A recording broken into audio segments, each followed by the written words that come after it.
follow after charity and desire spiritual gifts, but rather that ye may prophesy.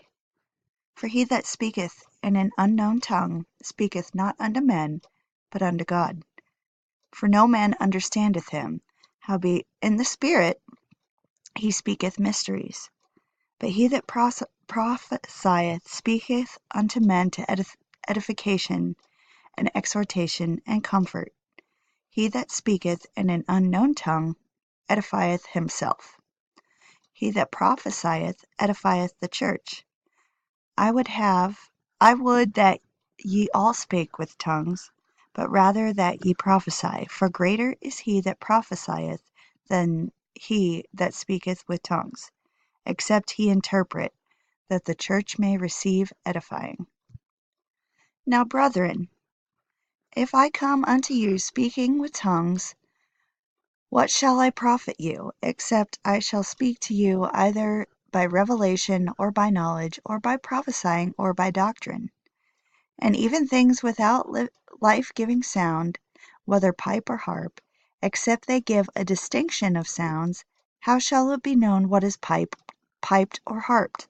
For if the trumpet gave an uncertain sound, who shall prepare himself to battle? So likewise ye, except ye utter by the tongue words easy to be understood, how shall it be known what is spoken? For ye shall speak into the air. There are, it may be, so many kinds of voices in the world, and none of them is without signification. Therefore, if I know not the meaning of the voice, I shall be unto him that speaketh a barbarian, and he that speaketh shall be a barbarian unto me. Even so ye, forasmuch as ye are jealous of spiritual gifts, seek that ye may excel to the edifying of the church. One thing side note, I'd like to point out is verse 9. I never caught this before. So likewise speak into the air. Well, who's the prince and the power of the air?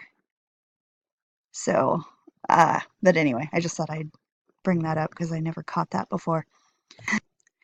Wherefore, let him that speaketh in an unknown tongue pray that he may interpret.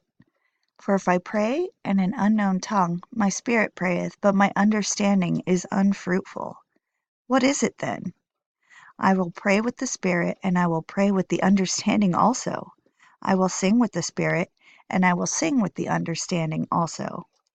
Else thou, when thou shalt bless with the spirit, how shall he that occupieth the room of the unlearned say Amen at the giving of thanks, seeing he understandeth not what thou sayest?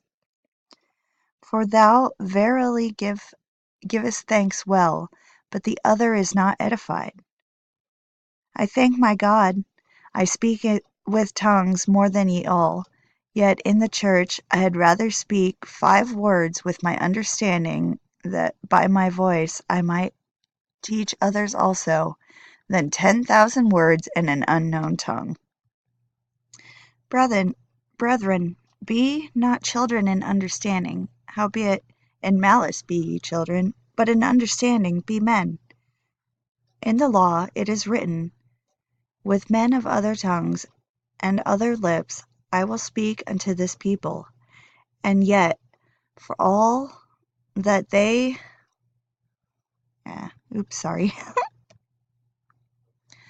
For all that will they not hear me, saith the Lord.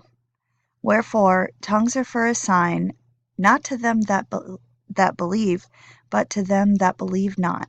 But prophesying serveth not to them that believe not, but for them which believe. If therefore the whole church be come together in one place, and all speak with tongues, and there come in those that are unlearned, or unbelievers, will they not say that ye are mad? But if all prophesy, and there come in one that believeth not, or one that unlearned, he is convinced of all, he is judged of all. And thus are the secrets of his heart made manifest. And so falling down on his face, he will worship God, and report that God is in you of a truth. Another little side note I'd like to point out. Where was that? Do. But anyway, it says that they fall on their faces, not backwards. So just keep that in mind. Yeah, you fall down on your face to worship God, not backwards. How is it then, brethren, when ye come together, every one of you hath a psalm, hath a doctrine, hath a tongue, hath a revelation, hath an interpretation? Let all things be done unto edifying. If any man speak in an unknown tongue, let it be by 2 or at the most 3, and that by course, and let one interpret. But if there be no interpreter, let him keep silence in the church, and let him speak to himself and to God. Let the prophets speak 2 or 3, and let the other judge. If anything be revealed to another that sitteth by, let the first hold his peace. For ye may all prophesy one by one, that all may learn, and all may be comforted. And the spirits of the prophets are subject to the prophets. For God is not the author of confusion, but of peace, as in all churches of the saints. Let your women keep silence in the churches, for it is not permitted unto them to speak, but they are commanded to be under obedience, also saith the law. And if they will learn anything, let them ask their husbands at home, for it is a shame for women to speak in the church. What? Came the word of God out from you, or came it unto you only? If any man think himself to be a prophet or spiritual, let him acknowledge that the things that I write unto you are the commandments of the Lord. But if any man be ignorant, let him be ignorant. Wherefore, brethren, covet to prophesy, and forbid not to speak with tongues. Let all things be done decently and in order.